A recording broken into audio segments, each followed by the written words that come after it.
itu doa, sholawat, Allah hitung kita lagi sholawat. Ini diijazahkan Nabi Khidir, lalu Nabi Muhammad SAW secara rohani kepada Sidi Ahmad bin Idris al-Idris. Di negeri 9 itu ada namanya Tariqat Ahmadiyah Idrisiyah Linggi. Itu mulai dari syekh yang pertama sampai terakhir itu zuriat keluarga zuriat sampai 7 atau 9 generasi nggak putus. Ini baru putus ya. Saya jumpa dengan murid Tuan Guru Abdul Rashid Linggi, namanya muhaddis. Beliau punya murid seorang Habib di Brunei, namanya Al-Habib Muhsin Al-Kaf. Habib Muhsin bin Ahmad Al-Kaf yang menyusun Ratibul Kaf, Ratib Al-Kaf. Jadi Ratib Al-Kaf ini baru nih Habib ya. Kalau Ratibul Haddad sudah lama Habib ya. Al-Attas sudah banyak, Sakran sudah banyak. Ini Ratibul Al-Kaf. Salah satu yang dijazahkan beliau salawat Sidi Ahmad bin Idris al-Idrisi seperti ini. Jadi salawat ini tidak ada kebatilan, tidak bid'ah, semoga diamalkan tanpa ragu dan syak ya. Jadi jangan kemudian ragu lagi baca salawat seperti ini.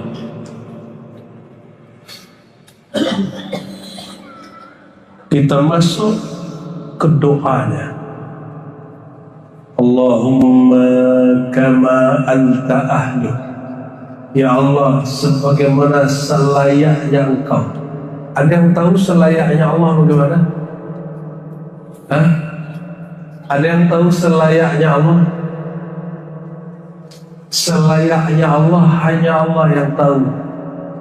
Namun kemudian ma'rifat ini diturunkan ke Nabi Muhammad sallallahu alaihi wasallam. Maka Sayyidina Muhammad paling mengerti bagaimana selayaknya bagi Allah Subhanahu wa ta'ala. Salli wa sallim wa barik ala Sayyidina wa maulana wa syafi'ina wa habibina wa qurrati ayunina Muhammad sallallahu alaihi wasallam.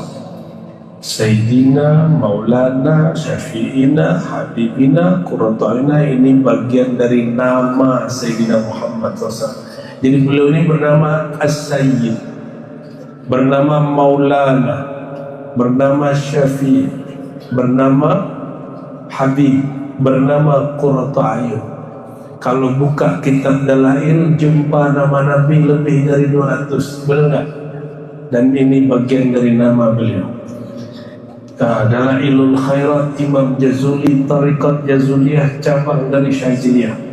Bapak Ibu Saudara, bukan Allah, kita ini kalau tambah kenal orang, tambah tahu namanya, gelarnya, kebiasaannya, panggilan sayangnya.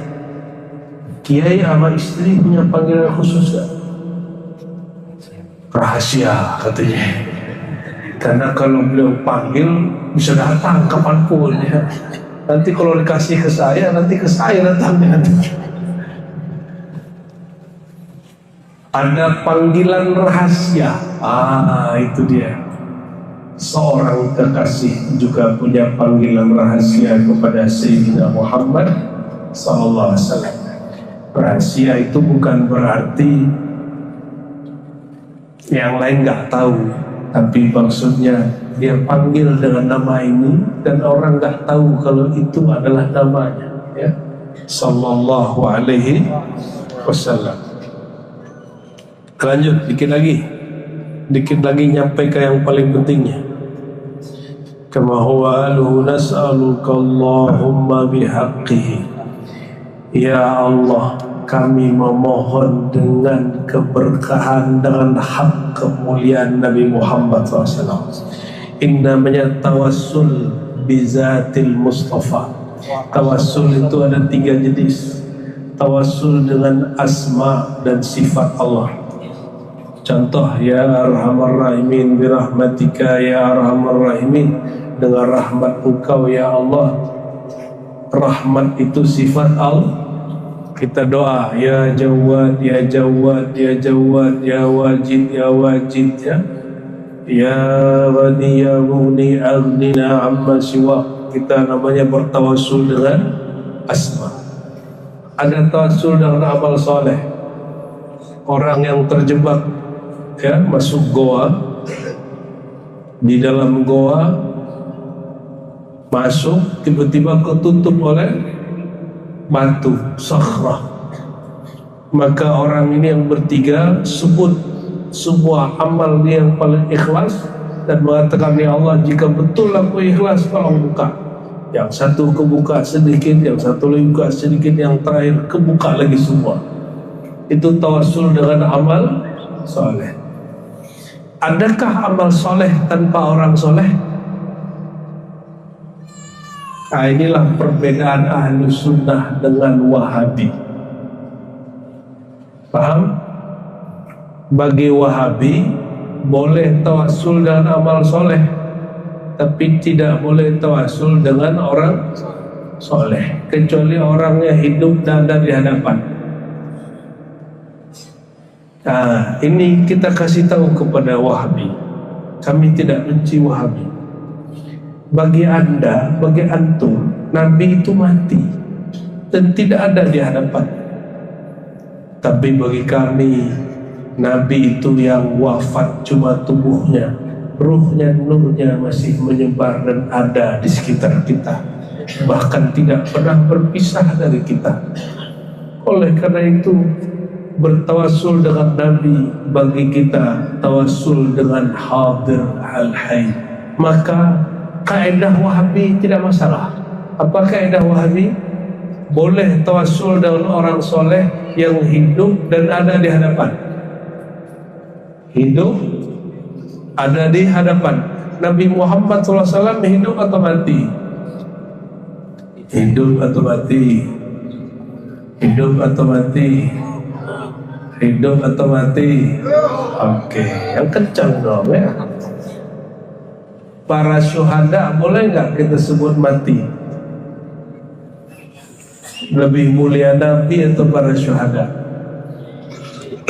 Jika syuhada haram disebut mati, apalagi Sayyidu Syuhada Sayyidina Muhammad sallallahu alaihi wasallam. Nabi Muhammad lebih mulia daripada semua syuhada, semua aulia dan Nabi Rasul. Jadi Nabi Muhammad hidup atau mati? Hidup. Kalau yang hidup sekarang ruhnya, sudah ruhnya, tergantung keyakinan antum lah. Nurnya terserah. Ya, hanya jasadnya yang berpulang ke tanah, tapi nurnya masih mengalir. Sir sari nur zati. Apa kata Wahabi? Bertawassul dengan orang yang hidup dan hadir. Bagi kita, setiap kita baca salam ke beliau, beliau hadir dimanapun kita berada. Dan itu bukan ajaran sesat, itu ajaran beliau sendiri. Beliau yang mengatakan, siapa yang mengucapkan salam kepadaku, aku balas salamnya. Ya, fa'arudda alaihi salam, aku balas salamnya. Maka tadi kita baca sholawat dulu ya. Ini rahasianya kenapa Syekh Mbah Abdul Majid buka dulu dengan tawassul, lalu sholawat, lalu baru tawassul. Allahumma bihaqqihi, dengan hak kemuliaan Sayyidina Muhammad kami bertawassul. Bertawassul dengan Nabi Muhammad salah satu cara cepat doa mustajab. Sayyidina Adam baru diampuni setelah bertawassul dengan Nabi Muhammad sallallahu alaihi wasallam. Ada orang buta ya datang ke Sayyidina Utsman bin Affan, minta disembuhkan dengan doa. tapi Sayyidina Utsman lagi sibuk, maka ditarik oleh Utsman bin Hunayf. Kata Utsman bin Hunayf, sini kawan, jangan ganggulah Utsman tuh ya, sama saya aja. Dulu ada orang buta datang ke Nabi, lalu Nabi ajarkan sholat 2 rakaat, wudu, sholat 2 rakaat, doa tawassul, bertawassul dengan Nabi Muhammad SAW. Lalu ketika diusap mukanya, matanya langsung bisa lihat. Ya cuma itu tergantung yakin orang itu. Kalau orangnya nggak yakin, mau 1000 kali sholat dan tawassul tidak balik-balik matanya ya. Tapi apa kata Nabi? Jika kamu sabar, sebaiknya kamu tetap buta. Ada fitnah mata ini banyak sekali, benar nggak? Mau kiai nggak kiai, mata ini kalau sudah ngeliat yang bening jelalatan pak. Jujur kiai, sohe nggak? Sohe. Jadi sebenarnya yang dikhawatirkan oleh orang Wahabi saudara kita itu bahwa tidak boleh tawassul kecuali dengan hidup dan hadir, itu sesuai dengan kaidah kita. Bagi kita Nabi Muhammad SAW masih hidup, dan bagi kita setiap kali kita baca salam beliau hadir, nurnya, jawaban salamnya, maka kita tawassul ke beliau, bukan bertawassul dengan yang mati, bukan bertawassul dengan yang tidak hadir. Cocok nggak kita mau Wahabi? Cocok nggak? Cocok-cocok aja. Ya, jadi cocoknya mazhab Wahabi itu mazhab para wali besar, cuma diajarkan ke orang awam. Ya, cocoknya akidah Wahabi itu diajarkan ke siapa? Wali-wali besar. Sayangnya diajarkan ke orang awam, jadinya jadi aneh, ya, jadi salah paham. Jadi kita ada masalah sama Wahabi? Gak ada masalah, yang ada cuma salah paham. Yang ada cuma salah paham. Oke. Antughriqana fi lujjati bahril wahdah. Tolong ya Allah dengan kemuliaan Nabi Muhammad SAW, maka karamkan aku, tenggelamkan aku, celupkan aku, hanyutkan aku dalam gelombang samudra keesaan Engkau. Karena yang paling mengerti samudra keesaan Allah siapa? Nabimu. Dan yang boleh mengizinkan orang rekomendasinya mesti rekomendasi Nabimu Muhammad. Jadi kalau orang nggak dapat nazrah Nabi Muhammad, nggak boleh dia berenang di lautan ma'rifat. Istilah yang turun yang didapat oleh Syekh Abdul Majid ini, istilahnya lujjati bahril wahdah. Istilah itu juga ada di salawat Syekh Abdul Qadir Jilani, juga ada di salawat Ibnu Mashis. Kalau di Ibnu Mashis, lemparkanlah aku ke dalam samudra biharil ahadiyah. Mirip gak? Mirip ya Habib ya? Jadi bedanya apa? Kalau di sini hanyutkan aku, lenyapkan aku, tenggelamkan aku. Kalau Ibnu Aziz, lemparkan aku, ya. Aku nggak mau, paksa aja gitu maksudnya. Bermohon-mohon kepada Rasulullah SAW, ya, supaya Rasulullah memberi syafaat kita, supaya kita dikaramkan, ditenggelamkan, dihanyutkan dalam samudra keesaan. Kalau orang sudah tenggelam dalam keesaan Allah, apa efeknya Pak? Apa efeknya Pak? Ini jangan gagah-gagahan doang baca salawat beginian, mesti ada efeknya, mesti ada buahnya, mesti berbuah. Kalau enggak nanti beliau nangis di alam sana. ya, muridnya gagah-gagah doang baca sholawat, ya, apa buahnya? Yang maha wujud itu cuma Allah, sedangkan selain Allah bersumber dari wujudnya.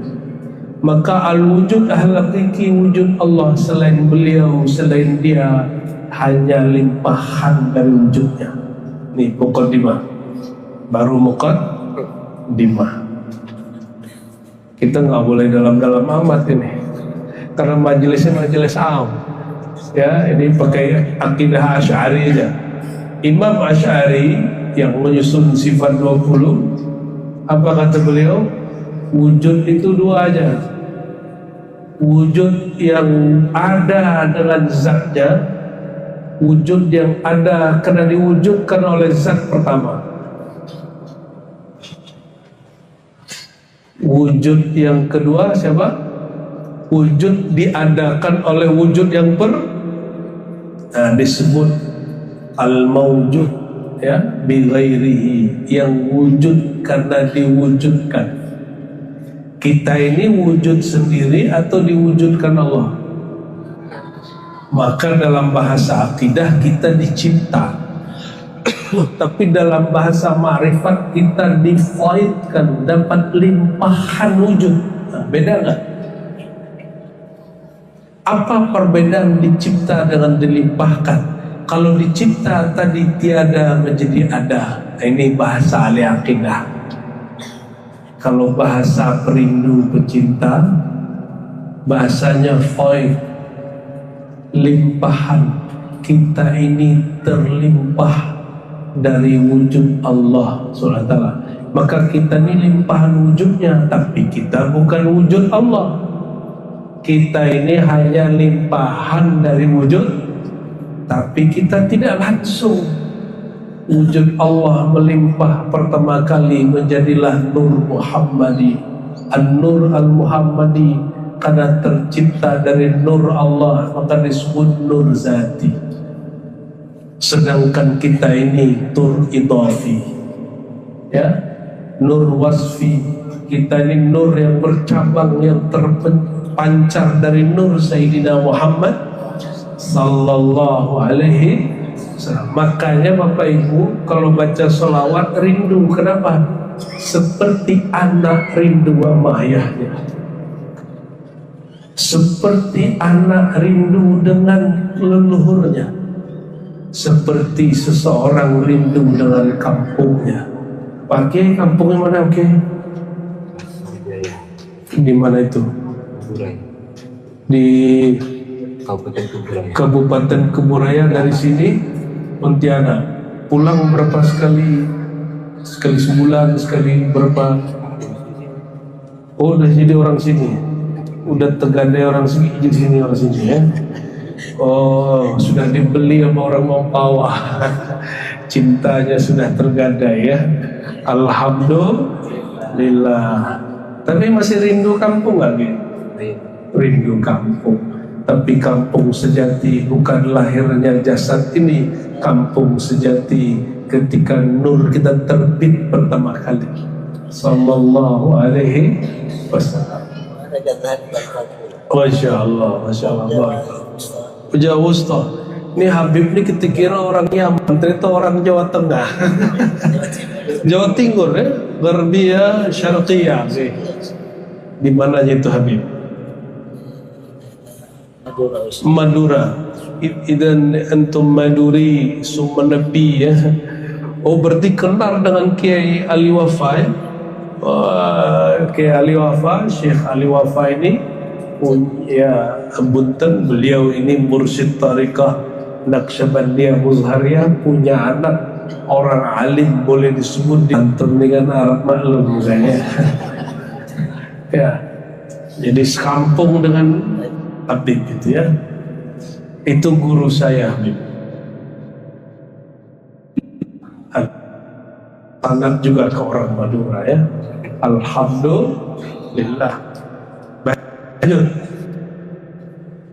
Jadi kita ini harus memohon-mohon kepada Allah dengan bertawassul kepada zat yang sudah lama dia tenggelam, bahkan menjaga lautan Bahrul Wahdah, lautan keesaan.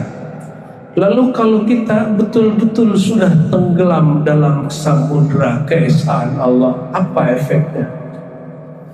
Nah, tadi pengantarnya wujud kita limpahan dari wujud Allah, tapi bukan seperti air melimpah ya.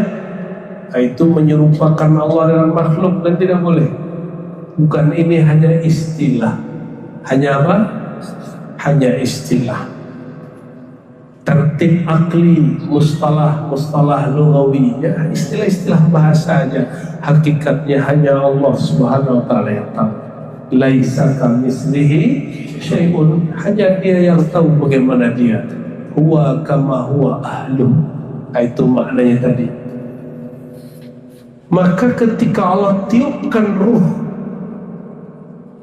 bersama nur ke dalam jasad ini, coba perhatiin, kalau tubuh disebutkan inni khaliqun basyaran binti, surat apa itu? Inni khaliqun basyaran binti, sungguh aku ciptakan manusia daripada tanah, aku cipta dari tanah.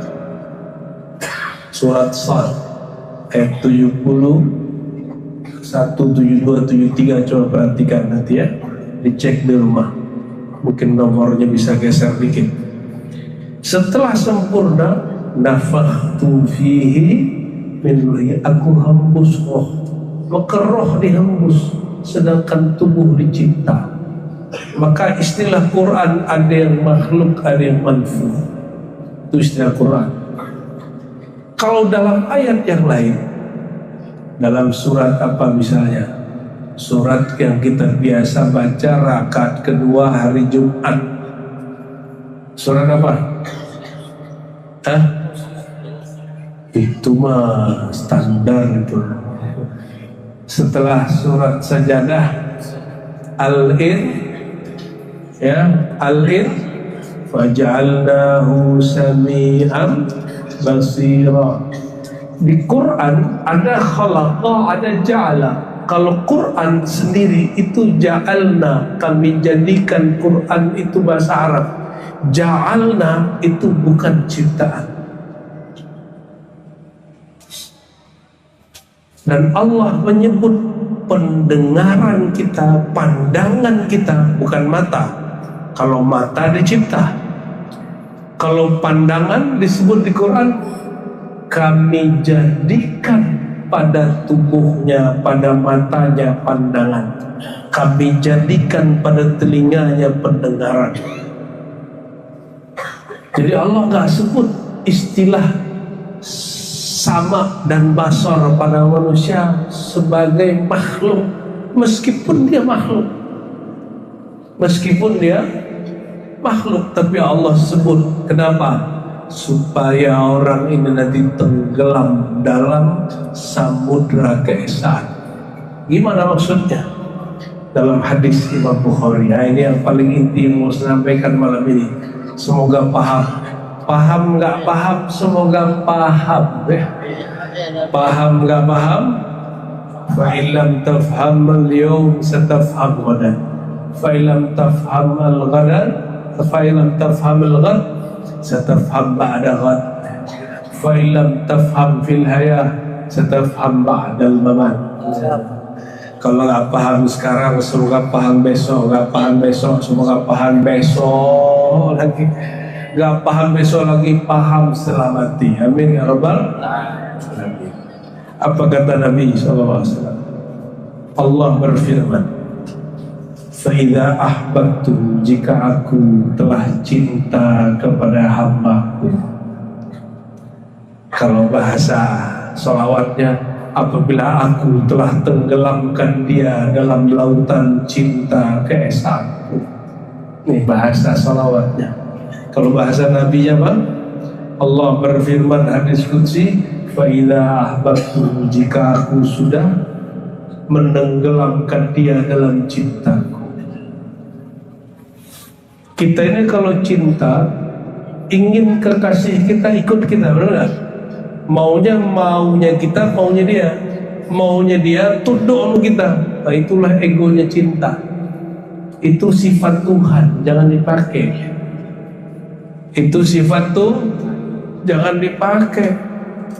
Jangan kita kemudian mau tunduk semua kehendak istri ke kita, jangan begitu. Istri juga jangan begitu, semua kemauan istri harus suami ikut. Itu yang boleh hanya Allah Subhanahu.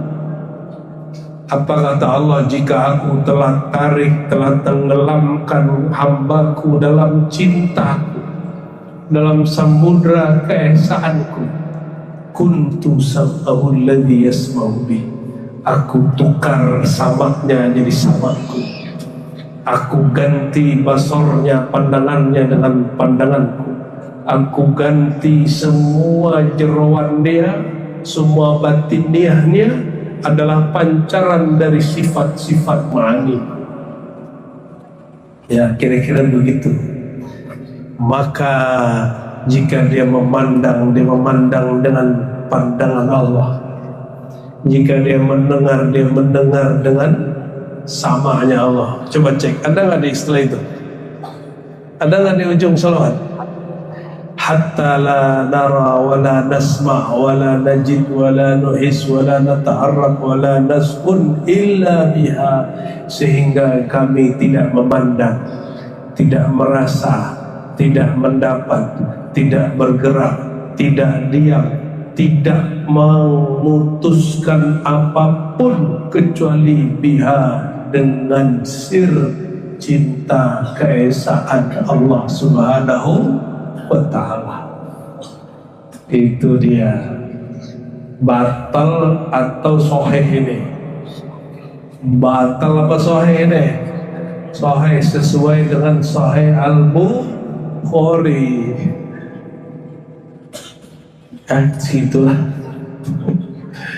Oleh karena itu saya menentang kalau ada kiai ustadz yang memfatwakan majelis-majelis zikir itu sesat. Saya bilang ini, kalau beda sama thariqat kita, ente lebih alim bina. Tapi kalau ternyata dia lebih alim dari ente, gimana? Ya? Masa difatwa sesat? Siapa tahu dia lebih rindu ke Rasulullah daripada kita. Siapa tahu dia lebih karam, lebih tenggelam dalam keesaan Allah daripada yang memfatwakannya. Ya, seperti terjadi pada apa guru kumpul mufti-mufti duniawi memfatwakan dia sesat. Ternyata beliau tidak sesat. Tiba-tiba malam-malam surat untuk fatwa mau ditandatangani, disodorkan ke gurunya berpikir keras, ternyata dapat ilham. Ini kalau difatwakan sesat, kan dia murid saya juga. Ya, kalau salah dibimbing, kalau betul didukung, maka beliau kemudian tidak jadi fatwakan sesat muridnya. Maka saya mendukung cara ulama MUI seperti itu. Ya. Dan saya yakin orang Wahidiyah ini terbuka, benar nggak? Nggak ada yang disembunyikan kan? Yang disembunyikan itu cuma rasa. Dan Bapak Ibu yang bukan Allah, rasa itu bukan bab akidah. Rasa itu bab tajribah zauqiyah, rasa di qalb. Maka wilayah akidah tidak berlaku. Hukum akidah tidak berlaku karena dia hukum rasa. Hukum akidah itu isbat dan nafi, diiyakan atau ditidakkan. Kalau hukum rasa, zauq alam tazuk, tazuk aulam tazuk, engkau rasa atau tidak rasa, itu hukumnya. Engkau rasa isbat, engkau tidak merasa nafi. Engkau tidak merasakan nikmatnya tenggelam dalam kerinduan kepada Rasulullah, engkau tidak akan faham bab ini. Dan ini bukan untuk difatwakan, bukan untuk difatwakan, ini untuk dirasakan. Maka Imam Ghazali berkalam, ya, man lam yadhuk lam yadri atau lam ya'rif, lam yudrik. Siapa yang tidak pernah melalui, merasakan, dia tidak akan pernah mengerti. Semoga Allah berikan zauq tenggelam dalam lautan keesanya, lautan cinta rindu kepada kekasihnya, sehingga jika kita mendengar dengan tajalli sifat ma'aninya, sehingga kita ketika rindu, kita rindu hanya kepada kekasihnya. Amin ya rabbal alamin. Barangkali itu Bapak Ibu, para hadirin, para habaib, para masyayikh, semoga sedikit ulasan ini meneguhkan kita untuk tetap beramal soleh, merindukan Rasulullah SAW, bertauhid hanya kepada Allah Subhanahu wa Ta'ala. Ya, wassallallahu ala sayyidina Muhammad. Assalamualaikum warahmatullahi wabarakatuh. Nikmat bersama Allah. Jika belum merasakan kebersamaan dengan Allah, maka nikmat terbesar bersama dengan orang yang bersama Allah. Maka atas rasa syukur ini kita katakan lakal hamdu ya Rabbana. Bagi Engkau ya Allah segala puji, segala puja yang telah mempertemukan kita, karena masyayikh kita berkalam dengan hadis Nabi sallallahu alaihi wasallam, al-arwah junudun jannadah. Pada hakikatnya semua ruh, apakah ruh saya, ruh ayahanda, ruh kita semua, junud, jamak daripada junud, tentara. Jadi pada dasarnya ruh itu adalah tentara. Mujahadah yang dikomandoi, yang dipimpin. Oleh karenanya, jika di alam arwah, alam ruh, ia dipimpin oleh ruhani baginda Rasulullah SAW, maka di alam ini pun dia mesti terpimpin kembali oleh ruh Sayyidina Muhammad sallallahu alaihi wasallam.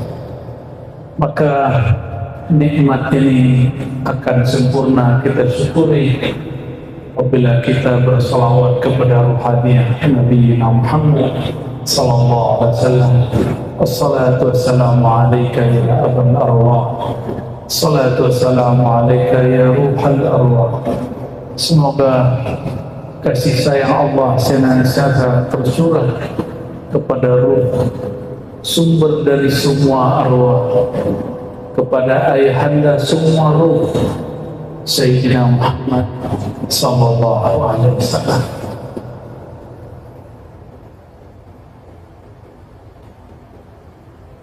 Apabila nanti hari kiamat, Nabi Muhammad sallallahu alaihi wasallam mengatakan,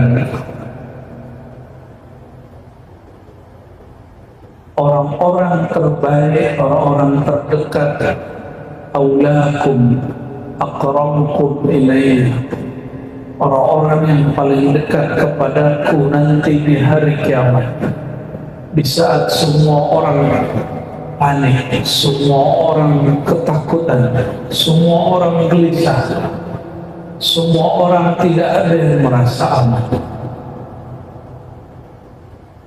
Siapakah yang paling dekat, paling aman? Aktsarukum sholatan alayya, orang yang paling banyak salatan dapat diartikan salat ataupun bersolawat. Namun kata salat bagi ahli syariat diartikan dimulai daripada niat takbir, diakhiri dengan salam. Namun ahli thariqah mengartikan salat bilangan salat dan bilangan salawat. Maka banyaklah ijazah-ijazah mursyid, habaib, para kiai, para tuan guru. Mereka mengijazahkan salawat 313, salawat 400 kali, salawat 1000 kali, 70.000 kali. Itu secara ilmu tariqah. Masih ada angkanya, masih ada bilangannya, zikirnya masih berbilang. Maka bagi ahli tariqah, orang terdekat kepada baginda sallallahu alaihi wasallam, orang yang paling banyak bilangan zikirnya. Ternyata sahabat-sahabat pun melakukan itu. Sahabat-sahabat yang masih pada masa hayatnya, masa mudanya, beliau memberikan contoh berzikir dengan bilangan. Itulah Sayyidina Abu Sa'id Al-Khudri, Sayyidina Abu Hurairah, Sayyidina Abu Hurairah, saudara-saudaraku. Beliau tiadalah tidur kecuali ia berzikir 12.000. Begitu juga sahabat-sahabat yang lain. Namun lain lagi dengan sahabat yang ahlul haqiqah, seperti Sayyidina Abu Bakar, Sayyidina Umar, Sayyidina Uthman, Sayyidina Ali.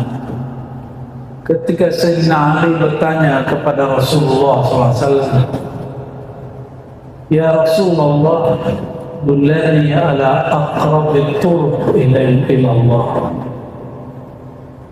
Wahai baginda, tunjuk ajarlah aku jalan terdekat menuju Allah,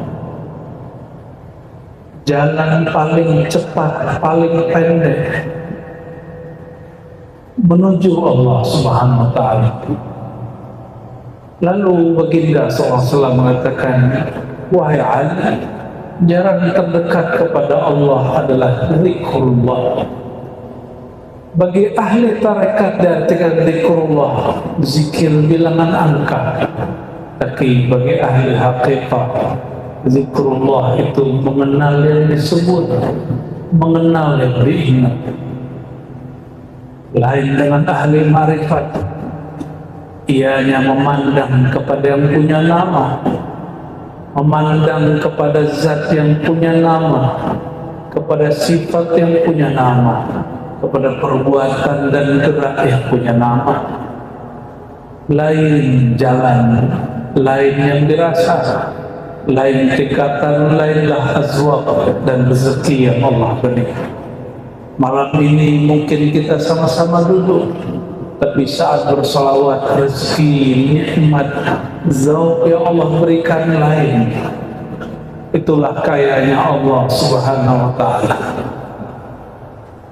Maka saudara-saudariku,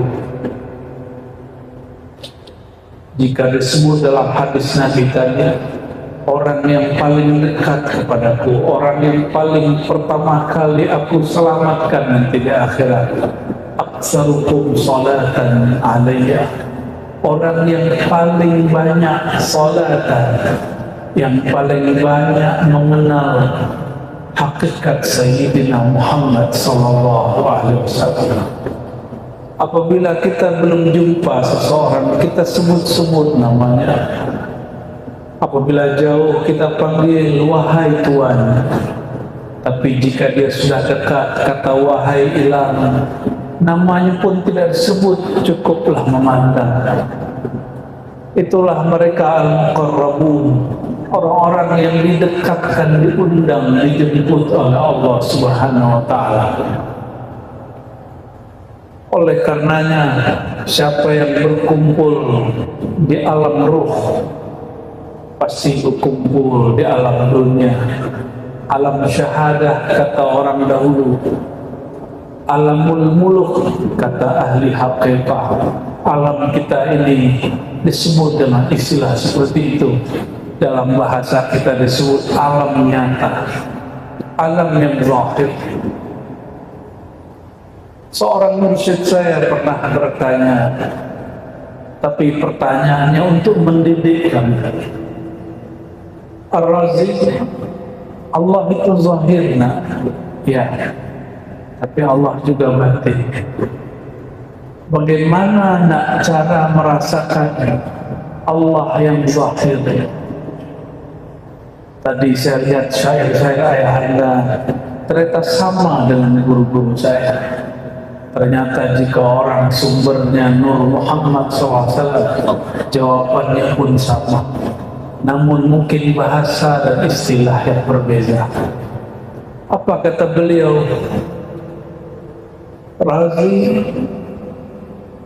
engkau zahir, Allah zahir. Wujudmu ada, wujud Allah ada. Tapi jika engkau ingin merasakan zahirnya Allah, maka batinkan zahirmu, batinkan wujudmu, baru engkau merasakan Allah yang zahir. Sirnakan, tiadakan wujudmu, barulah engkau merasakan tajalli wujudnya Allah Subhanahu wa ta'ala. Apabila ada orang tidak merasakan Allah menyatakan dirinya di saat dia senang, Allah akan mengenalkan dirinya di saat susah.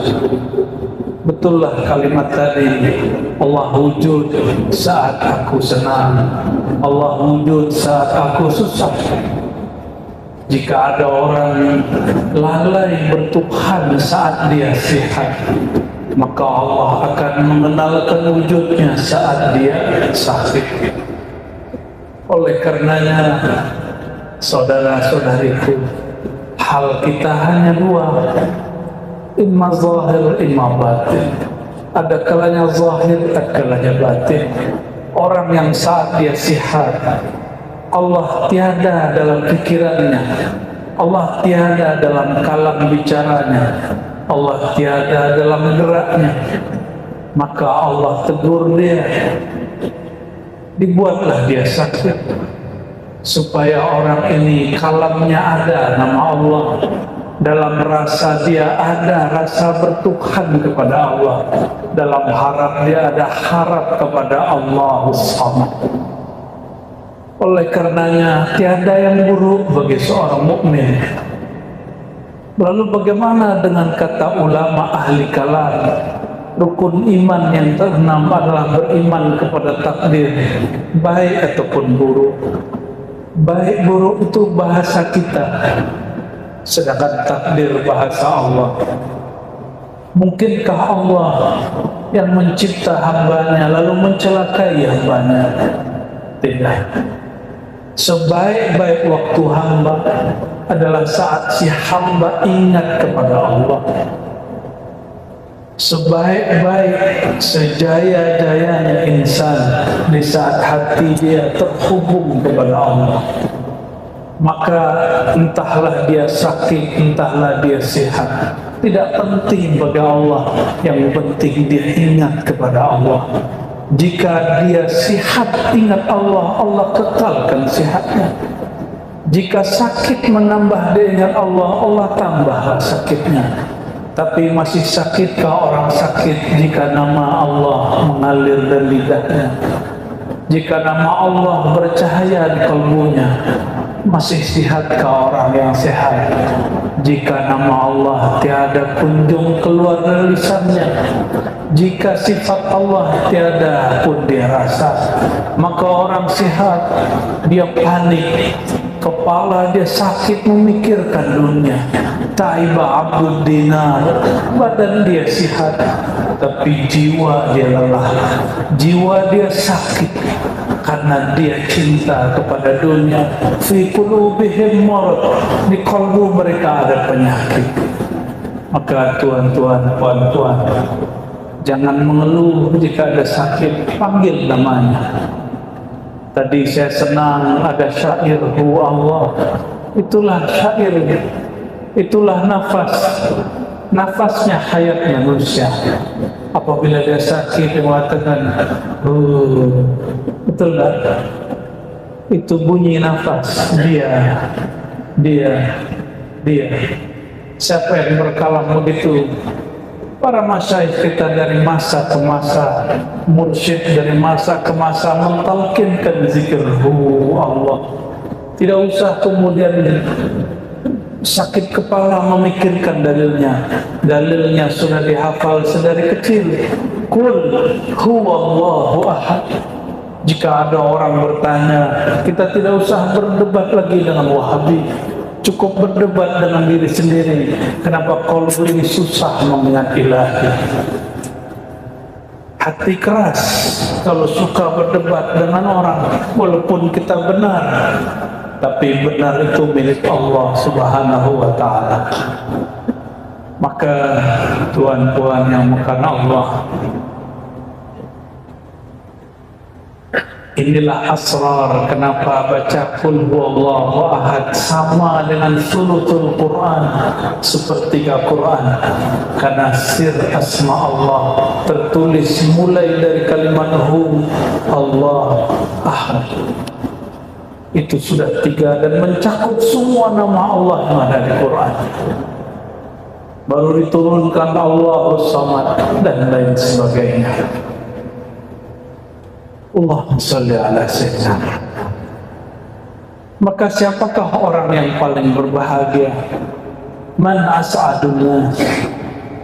Imam Al-Ghazali menulis kitab khusus kecil setelah diringkas oleh Syekh Amin Al-Kurdi, tapi dalam bahasa Persia dia sangatlah tebal sampai 1000 halaman, berjudul Kimia Sa'adah.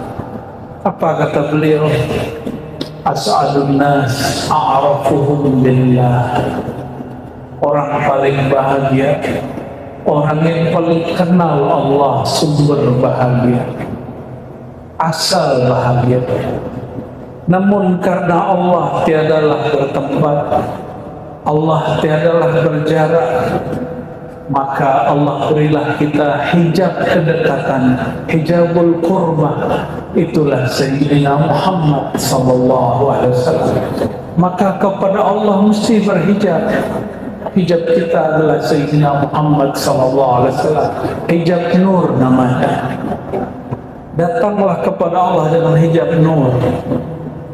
Tapi tidak sedikit orang tersadarkan dengan hijab zulumat. Betapa banyak orang sadar saat dia maksiat, tidak sadar saat maksiat, dia sadar setelah maksiat. Dan tidak sedikit juga orang taat dia sombong. Tidak sedikit orang yang sholawat merasa lebih suci daripada yang tidak sholawat. Betapa banyak orang bertorekot merasa torekotnya lebih mulia dan torekot yang lain. Hijab nur, tapi dalam nur itu hati-hati, ada kegelapan. Sebagaimana dalam kegelapan itu ada nur, kecuali nur baginda Nabi Muhammad sallallahu alaihi wasallam. Hijabnya dengan Allah, fakana qaba qausaini aw adna. Hijabnya hanya seperti seakan 2 busur panah saja.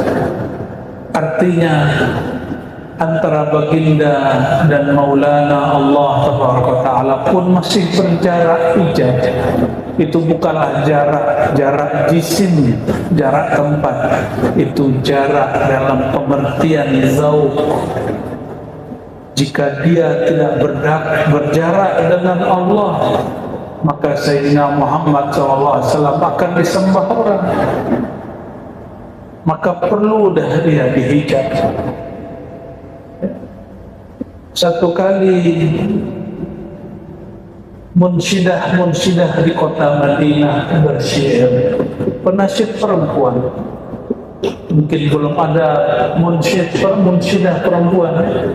Di masa Rasulullah ada penasihat perempuan, munsyidah.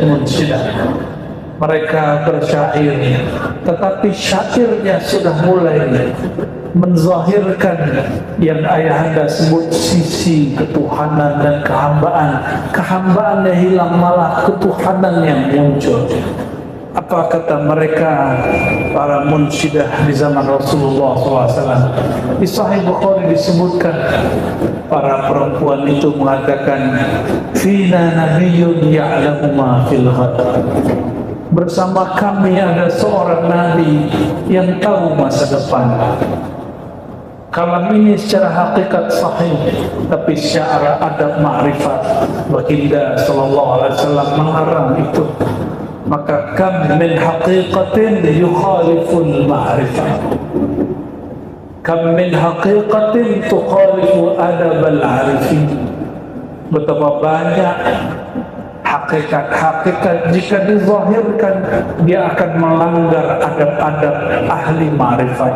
Wa sayyidul arifin Sayyidina Muhammad SAW, dan penghulu dari semua orang yang arif adalah Nabi Muhammad SAW. Apa kata beliau? Beliau menegur dan melarang para penasihat munsyidah, perempuan penyair Madinah, janganlah kalian ulang kalimat itu. Walaupun hak, walaupun itu real, hakiki terjadi, tapi beliau punya adabul arifin.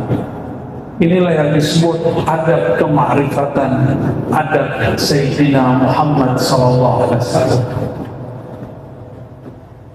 Inilah yang kemudian terlewati oleh Sayyidina Al-Hallaj. Sayyidina Al-Hallaj imam, la syak, alim kabir. Dia mengerti syariat, dia mengerti tariqah, dia mengerti hakikat. Namun dia karam dan terbakar dalam hakikatnya. Sehingga gurunya yang ahli adab, ahli ma'rifat, Sayyidina Junaid Al-Baghdadi mengatakan, ya Hallaj, ya Aba Mansur, la yaqta'uka illa dam. Yang dapat menghentikan engkau hanyalah hukum darah, hukum kematian. Kenapa? Karena kasfu sirrul rububiyah kufur. Engkau telah menebar rahasia rububiyah pada dirimu. Maka benarlah kata seorang syekh namanya Suhrawardi Al-Maktul. Apa kata beliau? Syaribna fabuhna fastubihat dima'una. Kami meneguk arak ma'rifat, kami meneguk khamar ma'rifat, maka kami jadi mabuk, kami menjadi melantun, kami bersyafahat. Fastubihat dima'una, maka darah kami dihalalkan, darah kami dikafirkan. Tapi beliau mengatakan, ayuqtalul bawah. Apakah seorang pencinta yang mengekspresikan rasa cintanya, rasa rindunya kepada Tuhan, yuqtal, dia mesti dihukum mati? Maka cukuplah itu terjadi di masa lalu, semoga tidak berulang di negeri kita. Cukuplah karya-karya Sidi Hamzah Fansuri dibakar.